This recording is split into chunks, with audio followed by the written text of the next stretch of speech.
তীক্ষ্ণ কাঁটাযুক্ত ক্যাকটাস চিবানো উটের কাছে নস্যি। কাঁটাওয়ালা গাছের পাতাও এরা চিবোতে পারে অনায়াসে।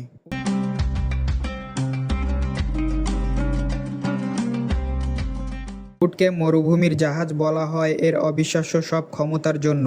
অনেকেই ভাবেন উটের কুঁজে পানি জমানো থাকে, কিন্তু ধারণাটি সম্পূর্ণ ভুল।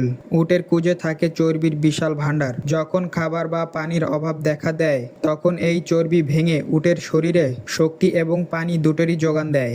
উট মরুভূমির পরিবেশে টিকে থাকার এক জীবন্ত উদাহরণ। এরা একবারে 100 থেকে 130 লিটার পর্যন্ত পানি পান করতে পারে। মরুভূমির বালুঝড় থেকে বাঁচতেও এদের জুড়ি নেই। চোখ রক্ষা করার জন্য উটের 2 স্তর বিশিষ্ট লম্বা পাপড়ি থাকে। তারা ইচ্ছেমতো তাদের নাকের ছিদ্র পুরোপুরি বন্ধ করে ফেলতে পারে, যাতে এক কণা বালিও ভেতরে না ঢোকে। তপ্ত বালিতে হাঁটার জন্য এদের পায়ের নিচে থাকে চওড়া নরম প্যাড, যা তাদের বালিতে ডুবে যাওয়া থেকে রক্ষা করে। এমনকি এদের মুখ এতটা শক্ত যে এরা মরুভূমির ভয়ঙ্কর কাঁটাযুক্ত গাছপালাও অনায়াসে খেতে পারে। উটের অভিযোজনের সবচেয়ে বিস্ময়কর দিকটি হলো এর রক্ত। অন্য প্রাণীর রক্তকণিকাগুলো গোলাকার হলেও উটের রক্তকণিকা ডিম্বাকৃতির হয়, আর একমাত্র উটের রক্তে লোহিত রক্তকণিকায় থাকে নিউক্লিয়াস। পানিশূন্য হয়ে পড়লেও রক্ত জমাট বাঁধে না। এমনকি এরা নিজেদের শরীরের তাপমাত্রাও প্রয়োজন মতো কমাতে বা বাড়াতে পারে, যাতে গরমের দিনেও তাদের ঘাম কম হয় এবং শরীরের পানি সাশ্রয় হয়।